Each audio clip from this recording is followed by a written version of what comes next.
Podtacular, the unofficial Halo Universe podcast, presents episode 881, Banished Lights, recorded live on May 2nd, 2024.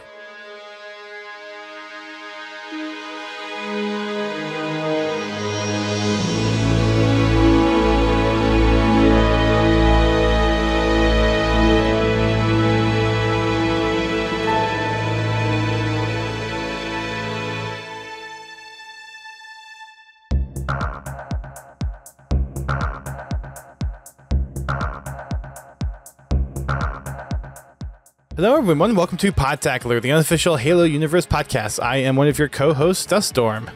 I'm your other co-host, Godzilla T. And we are back this time with a new operation in Halo Infinite.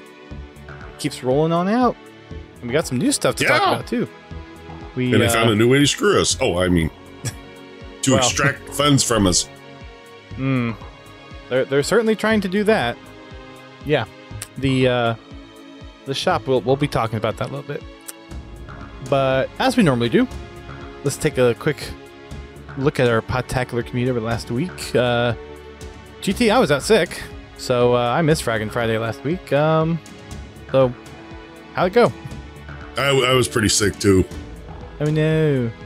No, we had a pretty good night. It was kind of a short night. Had an early morning, so it was an early bed for me because sleep. Old. I'm older now, so just doesn't work. Anyway, no, we had a lot of fun. We spent most of the night in Big Team. We did start off a little bit in Hexy Raid. Unfortunately, Great Apocalypse is gone. Anyway. Womp womp. Womp womp. It'll be back around. Eventually. Yeah. I was kind of hoping it would stay in there, but I guess not. Anyway. My night pretty much started like it normally does. It starts out great and then slowly gets worse throughout the night. It's all the rage. It's all that pent up rage. No, it's I suck at Halo. Well, we all suck to some degree or another. We're not pros. I'm worse than the majority of the party. Let's put it that way. Unless you're Keys and Bobby and you skew the lobby that we go into. So there's that. Over in Discord, since we actually have a couple of things that got posted over there, Pins has been going through more Halo gameplay and reading some of the novels, and also posted a update from Installation 00 on his helmet progress. He's still been plugging away at that thing, and boy, does it look pretty dang close to the real thing in game. I watched a video, I forget when it was, but they were showing the undersuit they were developing for it. Looks really good. Yeah. So go over and check that out if you want to. I'm sure we'll have him back on at some point to get the latest scoop on how he's progressing. It'll be interesting once he gets past the helmet and the suit, how it'll kind of integrate in with the rest of the stuff. So it'll be interesting to see where he goes next after all that. Obviously, a lot of the logic's in the helmet, but they're currently working with the undersuit. They're building a complete, well, as complete as they can, biomonitor that will integrate into the helmet. So that's really good. Yeah, I know they're working on kind of just the undersuit as far as the cooling and then the links for all the biomonitor stuff, but I think he mentioned something about like something with the backpack on the suit too. So I'm guessing that'll probably be the next big thing, is whatever he can't fit in the helmet logic wise, how it'll all fit into the backpack part of the suit. So, but that's what we got from our little community corner. So thanks for sharing those pins. If anyone wants to dump a link or anything they've worked on, feel free to go over to our Discord, podtacular.com/Discord. Come on over, check us out, chat with us, and drop your stuff, and we'll talk about it on the show. In official Halo news front, we've got the latest Halo Infinite operation, Banished Honor. It sucks that they stopped doing the narrative stuff, because it seems like there would have been some really cool things that tied into this if it was a full season's worth of content. But well, it sucks they just kind of left what they had just hanging. Yeah. I mean, if you're going to if you're going to stop the narrative, at least finish the story. I mean, they in a way left it in a place you could kind of wrap it, but you definitely can tell with how they have the seasons that there was more content that they had on the table that they wanted to work on. So, but yeah, the operation is now out. There's a new 20 tier pass that will have some customizable, and the new currency system that is now there. We touched on it a little bit last week, but it is now out in full details. So the exchange is out there. There's a separate part of the store in game that you can go and exchange those Spartan points in for cosmetics. A lot of them seem to be tied to previous events or battle passes that were unlockable through playing or through events and that kind of stuff. So the exchange is out there now. You can earn the Spartan points by, I think there's a daily's worth of Spartan points, and then there's Spartan points in the operation pass itself, along with some cosmetics sprinkled in there. As far as the store, that seems to be the continuing talking point, how things are still in bundles. You can't buy one-off pieces, and the prices keep getting higher and higher and higher. Yeah. This time, instead of having multiple bundles at different pricing, you have the big bundle and then you have several smaller bundles. They have one huge bundle for what, $32? Yeah. 3,200. No. I'm sorry. That is way too much. This stuff needs to be... You need to let people pick and choose what they want. This stuff needs to be $1 an item. Maximum.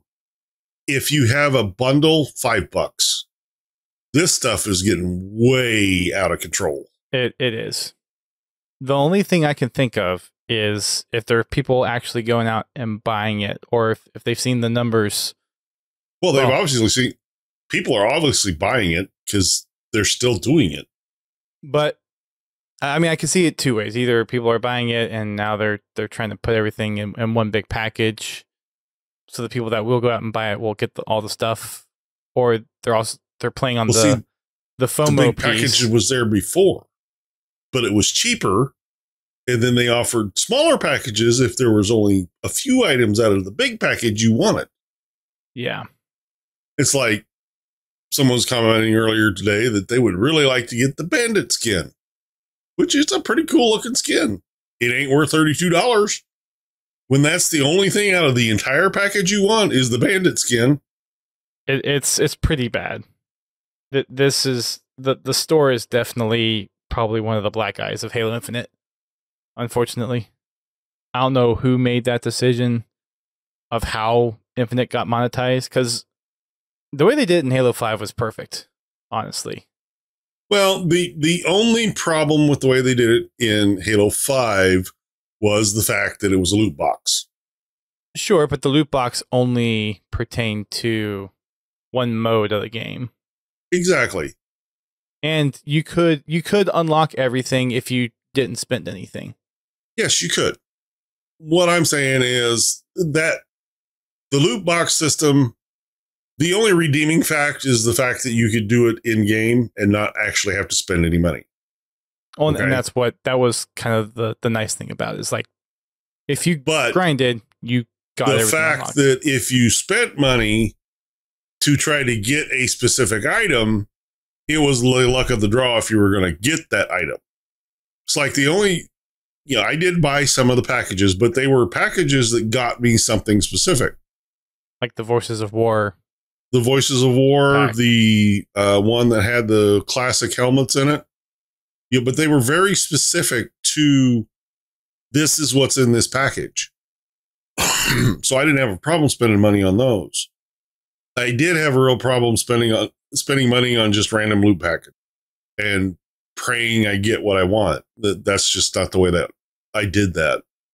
I grinded everything out by opening a lot of packages. A lot of rec and packs. I still beat Beowulf. Anyway,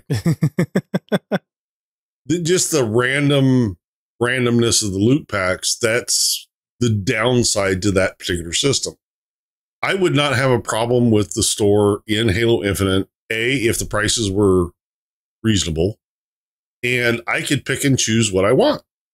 I think that's a big problem with the system is you can't pick and choose this. Like if you want a specific piece, you have to get the bundle. So it's kind of a little predatory in a way that if you go for, like if you want one item and you have that FOMO fear, then you're gouging players for that cost. And $32 is a lot. Now I can understand having armor sets together. Head, shoulders, legs, chest. Buy that in a package. Okay, fine. I mean, even that's like I said, I can understand that. But to have the armor set and weapon skins and weapon coatings and weapon charms and all this other stuff all packaged together in a bundle, there's, a lot of people, they want the weapon charm. They don't want anything else. They'll never use any of it. And you just charged them $32 for a weapon charm. I know that makes sense in your head, but really, it's not going to happen for me. I would honestly spend more money in the store if I could buy the specific items I want. The only thing I've bought in the store so far is the little Halo. That's all I've bought so far. Well, so far the only thing I bought is the season passes. Well, those two. And I only bought 2 of those because then I started just earning them for free. Anyway. And I can't do that anymore. No. I'm honestly not a big fan of the current model. With the current model, I will never finish another one of these passes. I just don't have the time to spend on it. Where with that, that 3-month battle pass, in 3 months, I could play enough to get through the entire battle pass. Now, granted, so far there hasn't been anything I really wanted out of any of the battle passes other than George's armor. That's pretty much it. Gotcha. But, I mean, the other stuff's kind of neat, but it's just, I've got my look and I stick with it. Now I just wish my emblem would show up on his armor. Yeah. But for the new system, the Spartan Points system and that unlock, what do you think of that? What's your initial take on that, or have you had a chance to really dive I like into the fact that there is an in-game currency that you can earn, and I like the fact that they're bringing stuff in that wasn't available. Well, I mean, some of it was available in previous battle passes, but it's items that were available for a limited time that maybe people missed out on. It will be kind of nice if occasionally they sprinkle one, a new item in there or something that's separate from the store or the battle pass. I think like this time the needle through the head thing's a new thing, isn't it? Or was it available before? It's new. There's 5 new things in there. The Xanadu Falu, which is an armor coating. That's the colorful one. The Needle Minder, which is the needle through the helmet. Crowd Pleaser. Yap Pack and Yap Splat, which are 2 emblems. And then everything else in there is from other events. So the first Yappening, 20th anniversary stuff, and one of them was a previous ultimate reward. That kind of stuff I can have. Having people have access to that stuff is nice. Yeah. So one important distinction here, which I believe they've called this out, or at least I don't think it's changed, but the Spartan Points things that can be unlocked won't ever cover anything that's been like in the store. So stuff that's been sold in the store will always be kind of sold in the store. Unless they decide to make that change further down the road. So there will be some new stuff that comes into this system. I'm sure there will be stuff that goes into the store system, and people will be continually complaining about that as inflation is at an all-time high in Halo Infinite. Well, like I said, I think I don't have any facts to back this up. This is my personal thoughts. I think if they would take what they have in the store, break it up into individual pieces, sell each thing for $1 to $2 a piece, they would probably make more money because more people are willing to spend $2 on something than they are $30 on something. Yep. I mean, look at the prices for the Xbox 360 avatars. All those codes that you would get and all the little armor things. Like you could get the RC Warthog for $5. You could get all the different Griffball armors or like the different colored armors for your avatar as a Spartan. And I think each one was $3. It's like there's a successful model that's been out there looking at Xbox avatars. So you can do that with Infinite. And then they made the avatars totally obsolete. I mean, yeah. I mean, I bought all the Halo stuff. Every bit of it. I bought the little RC car. I got the Falcon. I even bought a bubble chain gun for my Spartan. It wasn't even related to Halo, but I was wearing George's armor and I needed a chain gun. So I found a chain gun. Shoots bubbles. Nice. Yeah. Going back to Spartan Points, there's a daily reward that will unlock 250 Spartan Points instead of 250 XP. Ultimate reward weekly is now 1,000 Spartan Points instead of a ultimate tier unlock. And within the operations reward tracks, there's up to 15,000 Spartan Points that you can get. So, yeah. Gosh, that means to get the Zendadu Falu coding, which is that new coding, it's 30,000 Spartan Points. You have to play for daily for at least 9-10 days to get that one. Or no, sorry, no, not that's not true. Jeez. 3,000. You have to play 5 weeks. Jeez, just to unlock one thing. That's even a little bit of a stretch.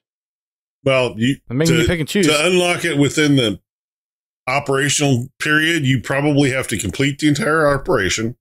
You have to get multiple ultimate rewards and do your dailies. Yep.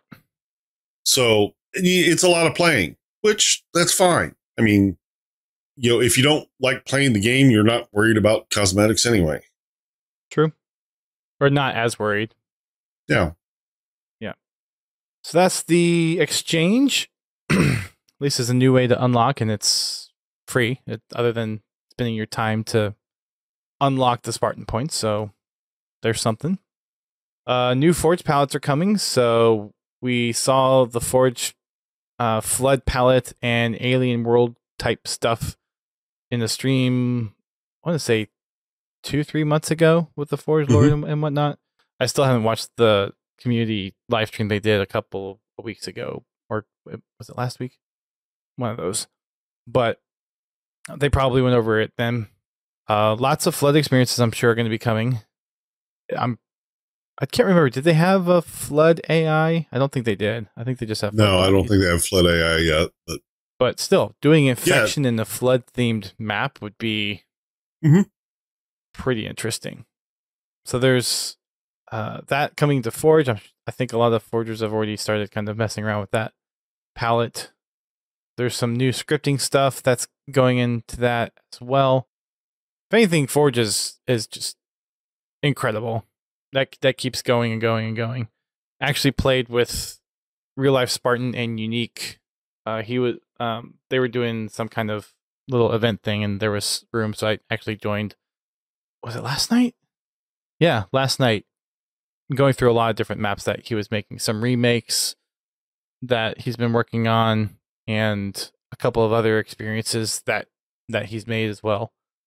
And yeah, the power of Forge is freaking incredible. There was one mode that we played on a map that was huge. It was basically firefight. And you had these arcades kind of split around, and you can like activate them for little mini objectives. And if you got the objective, which was like kill 2 elites or kill 2 grunts, after you completed the objective, you got a little AI covenant or banished companion to play along with you until the day, of course. But there are also skulls around the map, and they went and collected all the skulls together, and you had to drop them off in this one location, which unlocked another kind of crypt area beneath the map. And the final boss battle of this mode, or one kind of end condition, is what was the AI's name that had the big kind of arm thing from the campaign? The monitor?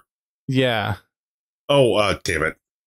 Yeah, I'm blanking on the name. But anyways, that's the final boss battle, and it's that battle from campaign in the game. It's not done yet, but that just goes to show how crazy Forge is. Anyways, all to say, Forge stuff cool. Lots more stuff is coming with that, I'm sure. Let's see. HCS community calendars. So this is something interesting. We haven't touched on HCS in a while in detail at all, but either starting last month or the month before, they've been putting together these HCS community calendars, and they've been including a lot of other events, not just official HCS tournaments and grassroots partners events, but there's other events that they've been including as well. So, for example, there's a Boomers versus Zoomers 2. I missed out on the first one, but it's hosted by Cardinal Redbird, and this is actually taking place on Saturday. And I'm actually participating in that. So there's 4 Boomer teams and 4 Zoomer teams. So if you want to come and watch that, that'll be happening Saturday night at 9 p.m. Eastern.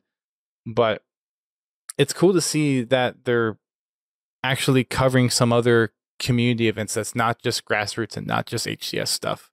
So if you're looking for some fun competitive Halo type stuff, in addition to just straight competitive Halo, check out the HCS community schedule, because there's lots of interesting things being kind of added here and being tracked on their schedule. Obviously, there's the London Major, which is going to be happening a little bit later this month. There's the Opens, there's the grassroots events. Real Life Spartan's playing through the campaign for the first time, which I didn't realize he's never really played the Halo Infinite campaign, but he's doing that on Monday, May 13th. So yeah, I'd say just check out the event, because check out the calendar, because there's interesting. It's interesting to see some other stuff that's just not your typical just straight competitive Halo. There's other events on there that's kind of fun to watch. Anyways, so there's that. There is pre-orders for the Halo Flashpoint. I've seen some early review copies get out there, and people are loving the figurines.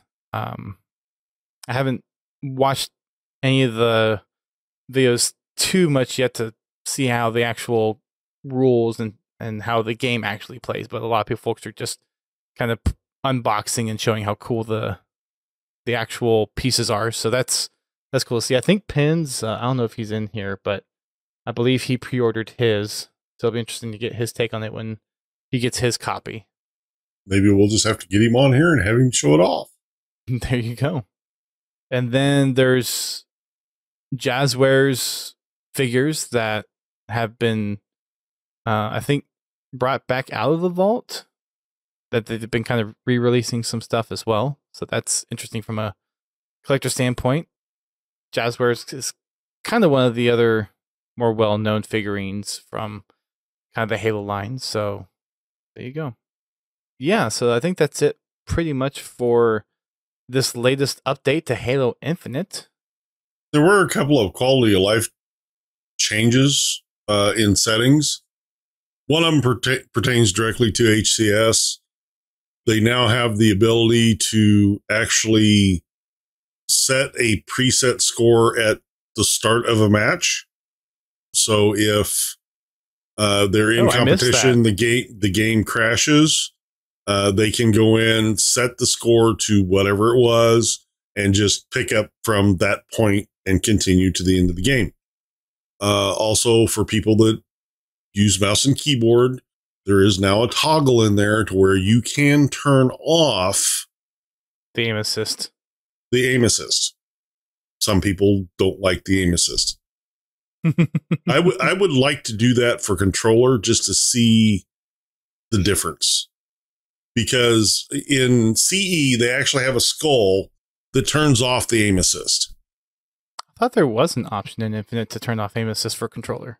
I haven't found it if there is one. Okay, for some reason I thought there was. Maybe there is, and I just haven't seen it, but I could be misremembering. It was interesting playing CE with no aim assist.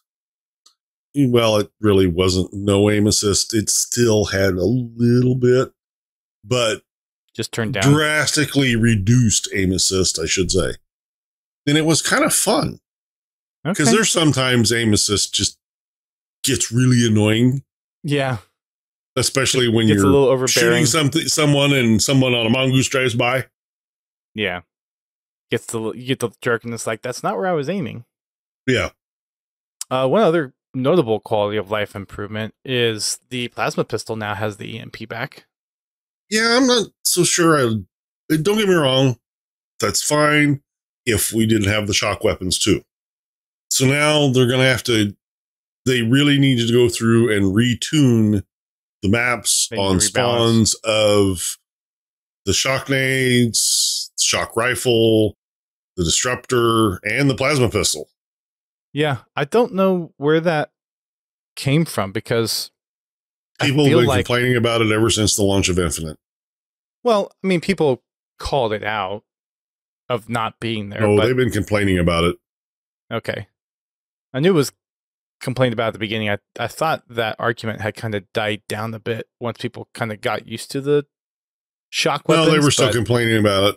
The one thing I liked about the shock weapons, and the reason I like it, is because it's not just an instant stun like the plasma pistol is. I mean, plasma pistol, you charge it up, you let it go, it tracks the target and stuns it. The shock weapons, you have to, it takes more than one shot. So it takes 2 shots for the shock rifle and then 4 shots for the disruptor. Well, I thought it was a little faster than that. And then you had to be you had to be somewhat accurate with the shock nades. You had to get at least close to the vehicle. Well, the shock nades were instant zap if it got one of those zaps off. They had a small effective area where they would do that. So you had to get them relatively close to the vehicle. Right. Or at least get them to bounce next to the vehicle. There was some skill. Right. So those weren't so overbearing because that was one of the big downfalls of Halo 4's loadout system is because everybody had a plasma pistol in their pocket. So vehicles became kind of a secondary concern because every Spartan on the field had something to deal with vehicles. Well, the vehicles are still kind of paper thin. Yes, I do understand that. But when you take away their ability to defend themselves, they're even worse. I mean, if they can't get away or get behind cover or turn or anything, yes, they're weak vehicles, but now they're just a sitting duck. Right. And I mean, with a little bit of protection, I've gone on a rampage with a Wraith in Halo 4. It's just, like I said, I hope they do a tuning balance on that, or at least watch it for a while and make some adjustments, because there's usually at least a couple plasma pistols on a map, and that really can shift things pretty quickly. Can change the tide, that's for sure. Mm-hmm. I think that's all the stuff for the update that we've got. That's all I can remember. Yeah. All right. With that said, you want to touch on Point of Light for a little bit? Sure. Do you get a chance to re-listen to it? Oh, I got kind of caught up on it. Okay. So, since I'm finally caught up with that, and we've kind of finally finished this book after 2.5 years. No, that was Shadows of Reach. Oh, sorry. No, this one I finished in about a month. Oh, okay. Yes. We'll get to Shadows of Reach and Divine Wind here in a little bit. But I wanted to do Point of Light just because it's kind of a finality to this storyline. Mm-hmm. Which had a really, like, I almost did cry at the end of this book. I have to admit, I teared up a little bit too. Yeah. Fantastic. All the way through. At some point when I get caught up, I want to go and actually, since I'm actually enjoying the audiobook experience now, go through and listen to this story just back to back to back. Mm-hmm. And see how it goes. I have to admit, the books about this Brian Forge and her crew on the Ace of Spades, they were all well done books. It is a very, very deep story, but they do a good job of making it fun. I mean, yeah. they made all the characters somebody I'd want to hang around with. You know, I'd like to just sit down and have a beer with them. Yeah, you could visualize most of the settings in these books. Like, make a Halo TV show about this. Like, seriously. Nobody'd watch it because they all want to watch Master Chief. And you don't need. I don't think you need a Master Chief necessarily for a Halo TV show. I really don't. No, I don't think you do either. But I'm not the one that makes that decision. I'm also not the one that's writing the check for it either.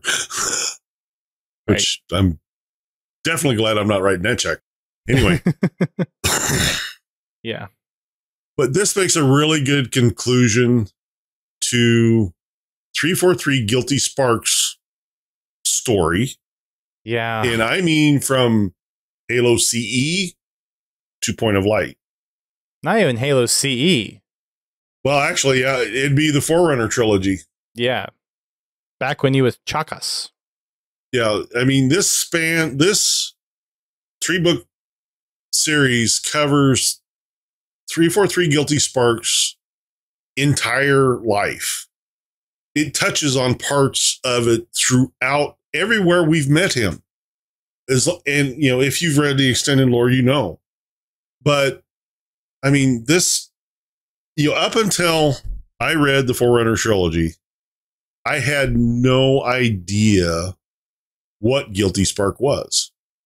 I thought I knew what he was. I don't think anything was defined until the Forerunner trilogy was written. Well, nothing was, but something, I don't know, something about his demeanor, something about the way they voiced him. And this could just be totally Tim's little twist. Just the way he voiced 343. I always thought there was more to why he was the way he was. I don't know. It's just something I've always felt. And I know Tim did not know anything about the rest of this story when he was voicing 343. You talking about his demeanor and like presentation of the character?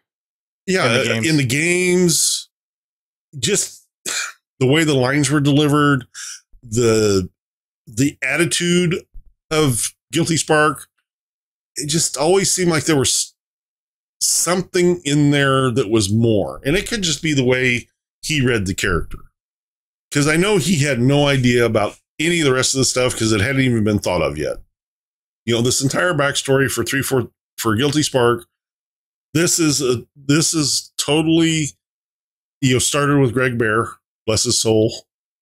And, you know, this started because 343 wanted to write a Forerunner trilogy. And Greg Bear took it and ran with it. I will admit that it's a rough read. It's tough. It's a tough listen. Oh, gosh. I mean, the gentleman they have doing the voice or the read of the book does a good job. But it's just was it Primordium? The middle book? It's just a really dry. Yeah. It's a really dry story. I mean, it drags and drags and drags. I mean, there's action at the beginning and the end, but the middle part, he just, oh. I mean, they're traversing a halo. Okay. Traversing Zeta Halo. Yes. And then it's like this time, yeah, I started listening to it again, and I'm still going to finish the book because I love the book. But it dawned on me, this is the same Halo that Chief's on. I just had that thought of like, what DLC opportunities did we just miss out on of connecting Primordium? Oh, we missed out on all kinds of DLC opportunities. Water under the bridge. Calm down. Okay. I mean, I would love to see them continue the story on Zeta Halo in the next I would love Halo to. game. I would love for them to continue it in Infinite. Yeah. I mean, at this point, though, I mean, I was looking forward for it to be the 10-year game that I'd want to play. Oh, were we naive? Well, I knew the knife was back there hovering, so I was just hopeful. Yeah, and Microsoft was the one holding it, it looks like. Yeah. Which is sad. But, yeah. Disclaimer, we are not going to be going chapter by chapter, story beat by story beat, character by character. This is just our overall reaction to it. Go listen to Podcast Evolve. They've got summaries on every single book. They dive into the narrative, ties into other parts of it. This is just our take, how we feel about the book, the characters, the narrative, what we particularly picked out. We are going to miss things. We are probably going to touch on things and focus on things that might seem insignificant, but this is not a in-depth discussion of the book. This is just kind of our thoughts and feelings. So, disclaimer out of the way. I will say that if you want to know more about Guilty Spark, definitely pick up these books. Yep. You can read the Forerunner trilogy if you want. It is a good series. I will tell you, they are long. And they do have some dry spots in them. There's a lot of story there, though. But if you just want to know more about Guilty Spark, this is the perfect set of books to learn about it. I mean, they go through his entire history in brief little segments. And there's actually some stuff in this book, especially this book, that's nowhere else. It's not hinted at anywhere else. And it's not just Guilty Spark story. It also rolls back into the Forerunner story as a whole. Well, and not just the Forerunner story. Yeah. And the role that Chakas, Bornsteller, the Librarian, and even the Didact played in shaping future events. Yeah, this tied in the Forerunner trilogy and Halo 4. Into the tail end of this. Oh, yeah. Now, I don't know if this is 343's way putting a cap on that story because of the way with the end of, what was the it wasn't called Bastion, was it? Well, Shield World? Yeah. That Spark left Bastion. Bastion, yeah. Jump to the end, spoiler. Guilty Spark decides to take up his own mantle of responsibility in a way and control the Shield World that the Librarian had seeded and take control of Bastion, take it out of the galaxy, away from the influence of Cortana and the Guardians, which was the Librarian's attempt to, I guess, right the wrongs of the Forerunners. And well, there's two parts to that. There's two parts to it. Just a little backstory. Bastion is a Shield World that the Librarian used to hide something pretty important. And if you've read some of the other books, you'll know what I'm talking about. But anyway, and I'll explain here in a minute. There were two. Something else I'm missing. There were two purposes. There's a store of information in Bastion that Guilty Spark took on the responsibility of protecting. Because Bastion was basically the Librarian's lab. Yeah. The way this was originally supposed to work, there were supposed to be 3 Forerunners that basically were supposed to be composed, turned into monitors, and they were supposed to run Bastion. One of those, and I can't remember the character's name right now, got trapped on Genesis. Sound familiar? Anyway, during the Forerunner Flood War, the other two, they had an imprint already on the world, but it wasn't a complete copy of their entire consciousness. Or the three, sorry. There was four. The four are Keeper of Tools, Birth to Light, Dawn to Reveals, and Clearance of Old Forests. Yeah. I think it was Keeper of Keeper Tools. is the one that got trapped on Genesis. Yeah.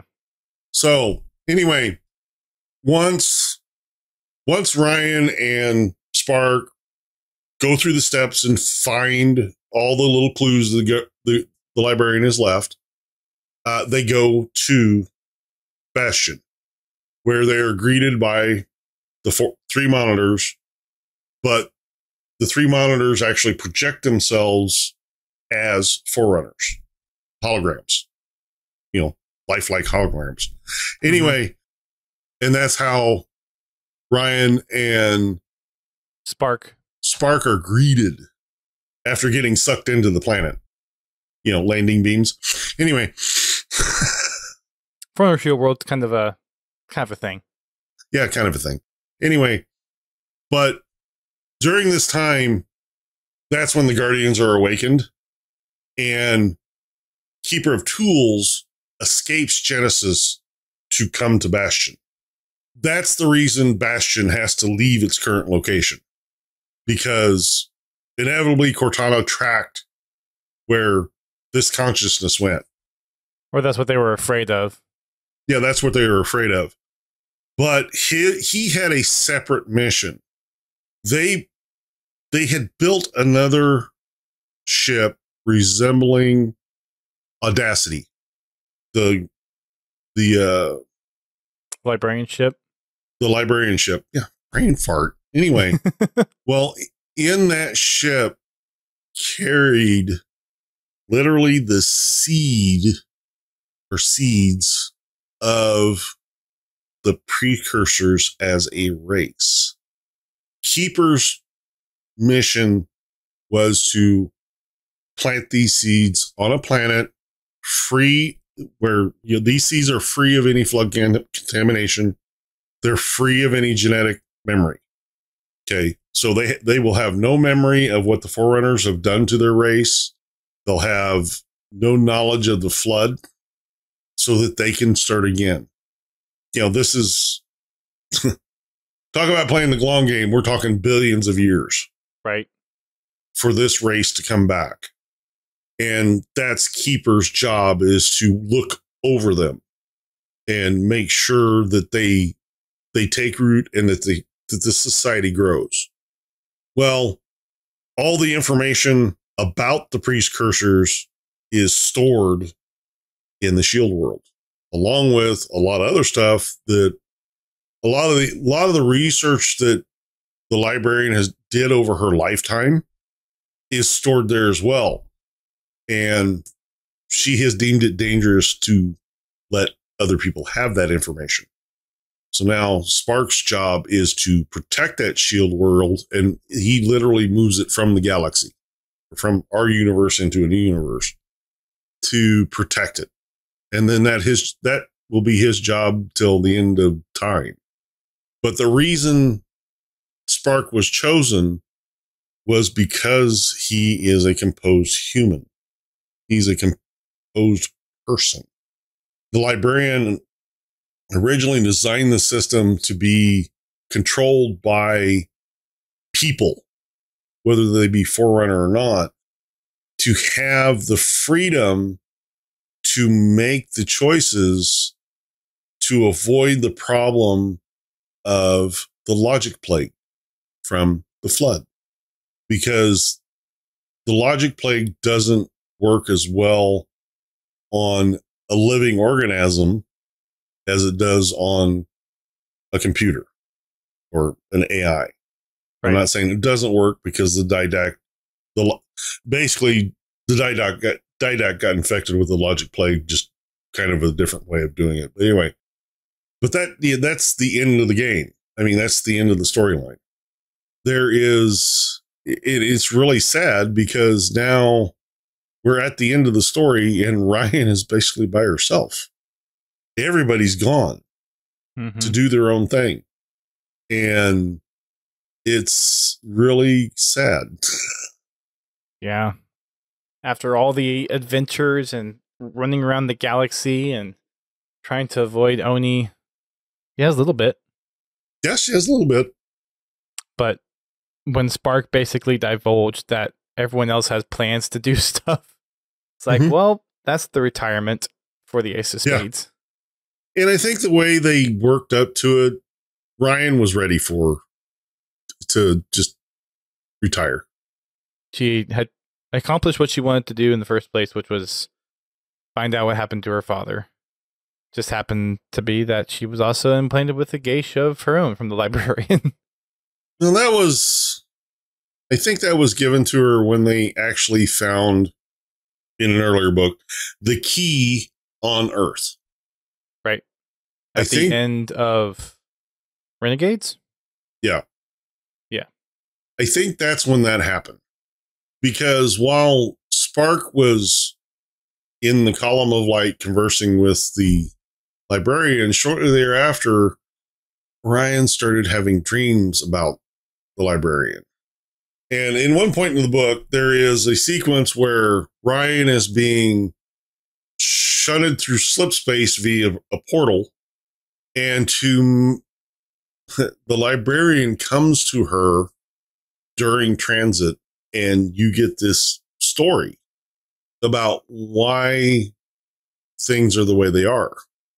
And the librarian shares secrets that she has taken very, very big precautions that there are no records of this anywhere. Not in the domain, not in any catalog, nobody. She is the only one that knows what she's telling Ryan. And this is where you start to figure out, and you put it together when you get to the end of the book as to what she's doing. Basically leading them to Bastion to complete the mission she wanted to complete. And she knew that because she was the life shaper, she was under too much scrutiny.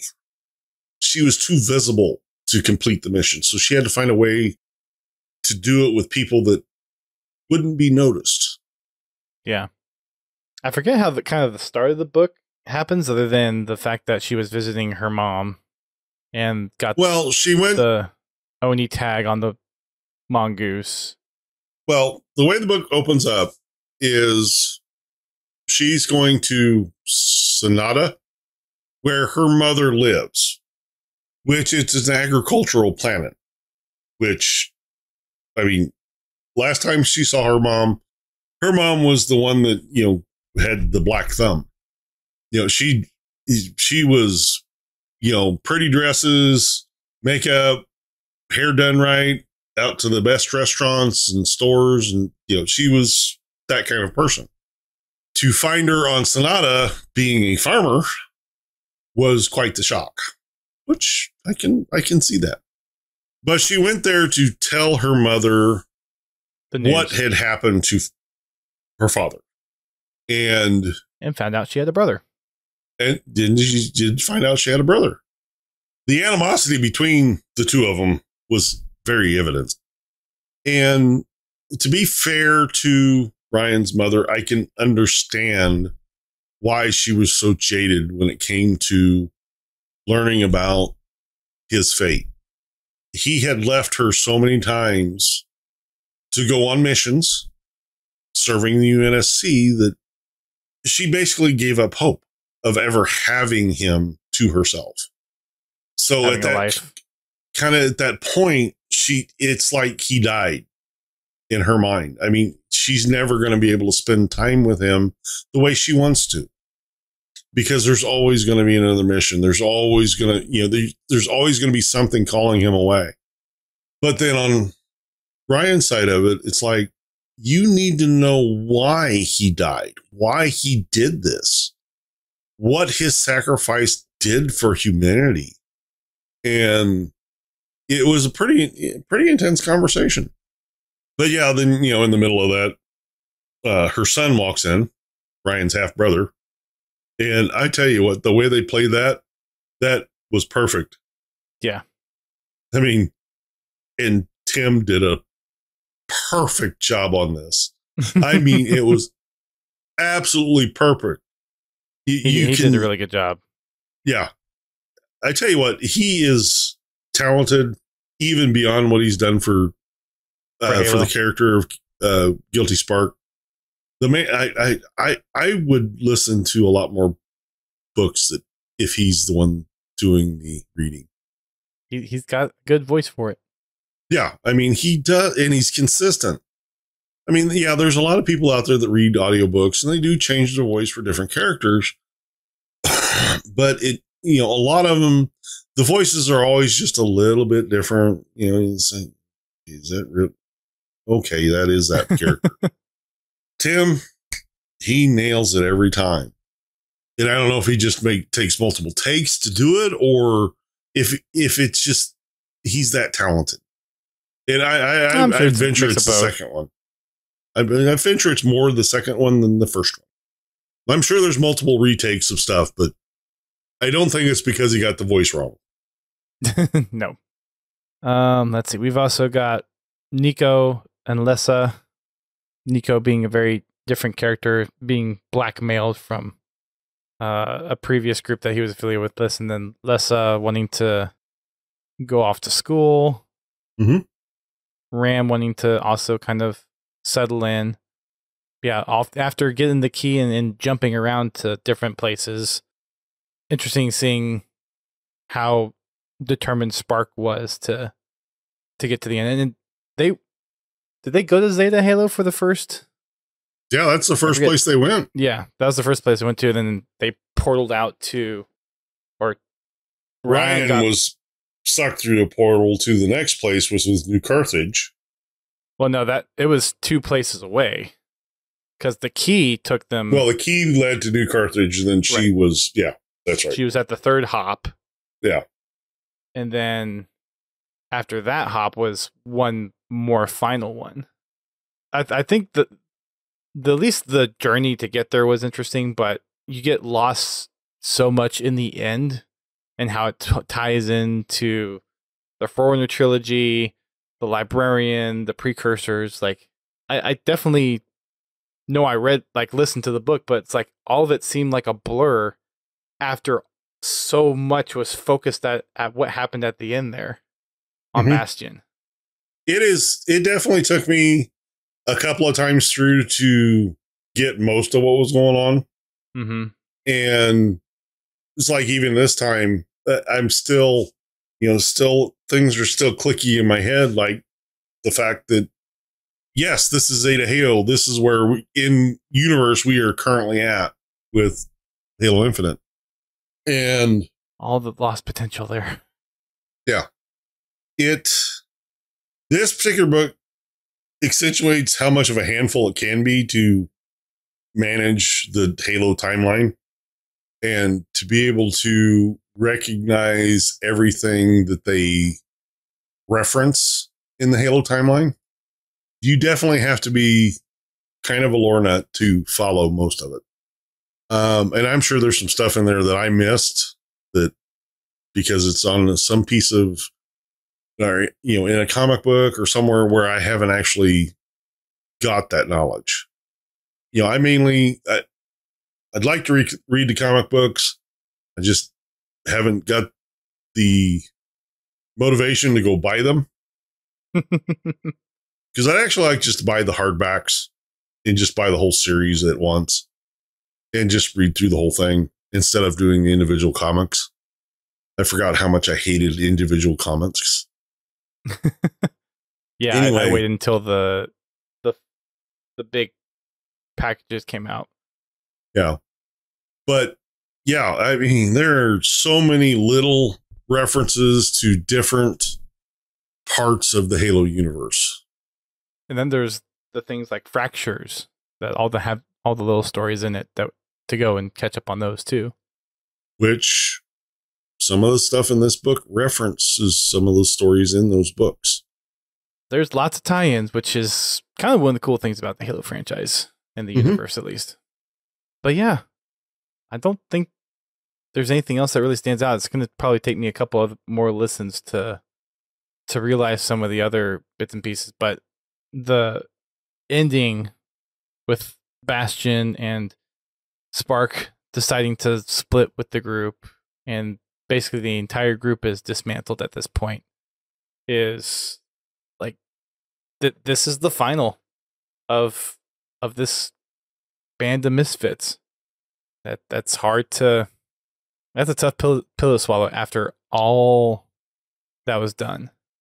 But hey, now there's the Rubicon Protocol, which I'll get to soon. Mm-hmm. And Epitaph apparently is I'd recommend going to Epitaph. You'll learn something about a character you may not want to know. Oh, well, I'm on Divine Wind at the moment, or right? Is that what I'm at? Yeah, I think Divine Wind at the moment. Following the Ferret team as they go to the Ark. I'm about halfway through that book.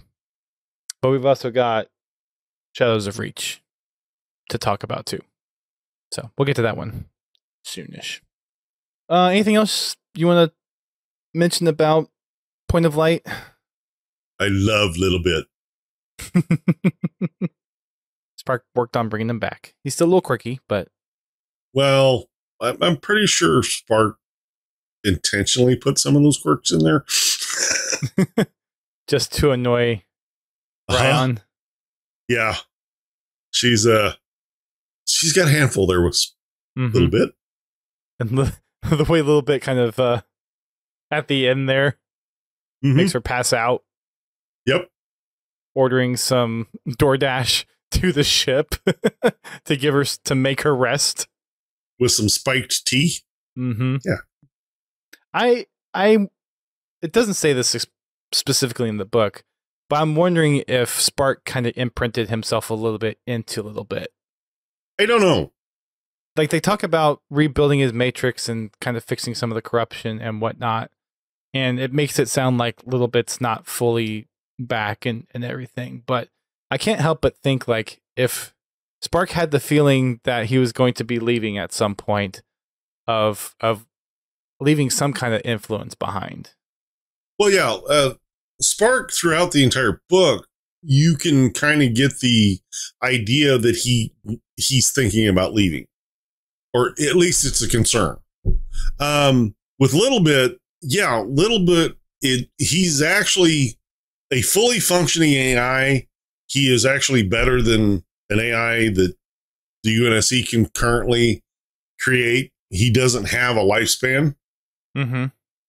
He doesn't have that 7-year limit on him, but he's nowhere near what he was. As a monitor of the shield world, he is nowhere near that powerful anymore. He is literally a little bit of that.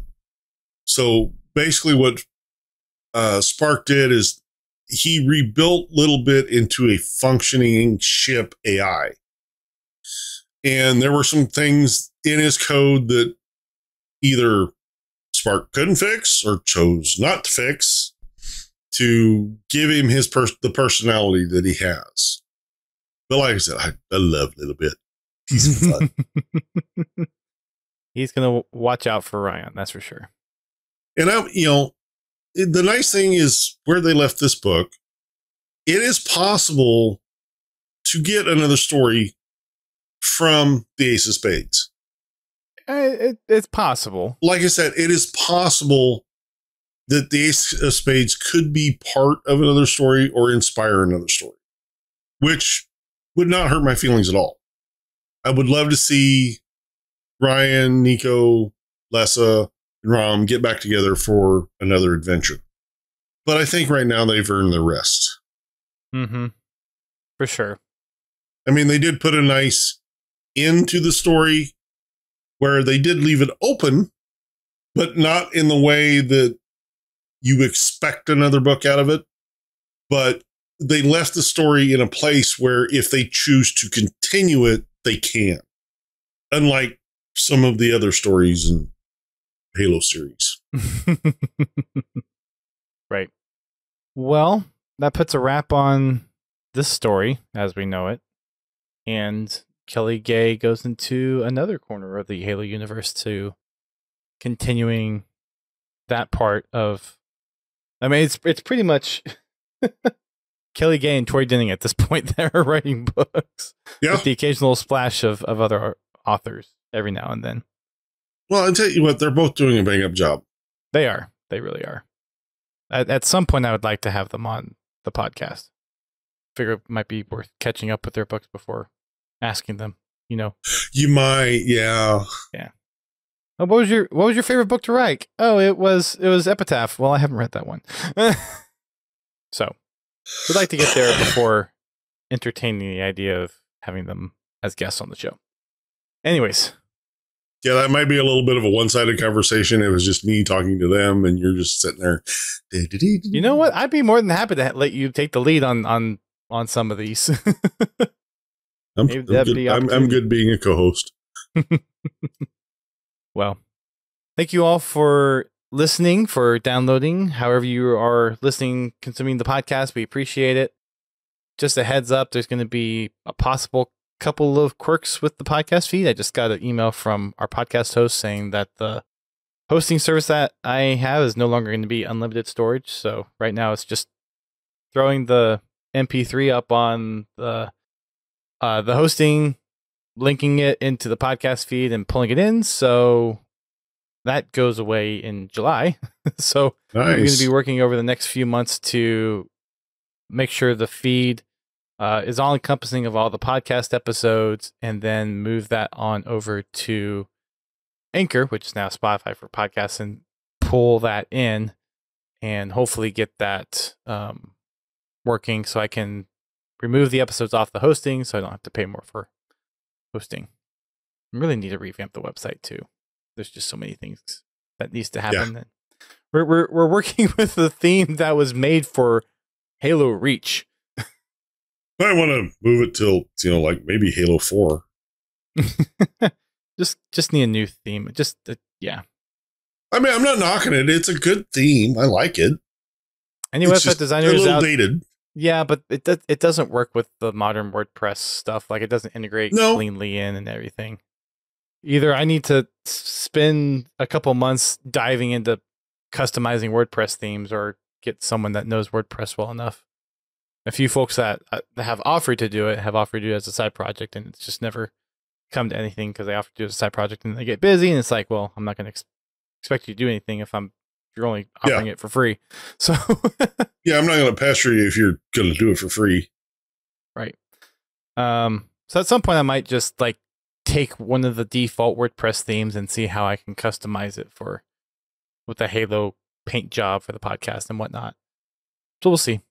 If anyone out there knows someone that would be willing to work on the theme, got a small budget to do it, but would be happy to at least explore the option of paying someone to do it. But yeah. Anyways, we'll see you all for Fragging Friday tomorrow. Remember, I will be participating in the Boomers versus Zoomers event that's taking place Saturday at 9 p.m. Eastern, 6 p.m. Pacific. So if you want to see how badly I can play Halo, come on over and watch. Hopefully we're not the first team that gets eliminated in this little experience. So thank you all for tuning in, and we'll catch you on the next one. Good night. Night. Thank you for listening to Podtacular, the unofficial Halo Universe podcast. You can find our podcast on your favorite podcasting service and listen to us live every Thursday night at 8:30 p.m. Eastern Time on Twitch. Check out our website, podtacular.com, and join the community on Discord at podtacular.com/discord.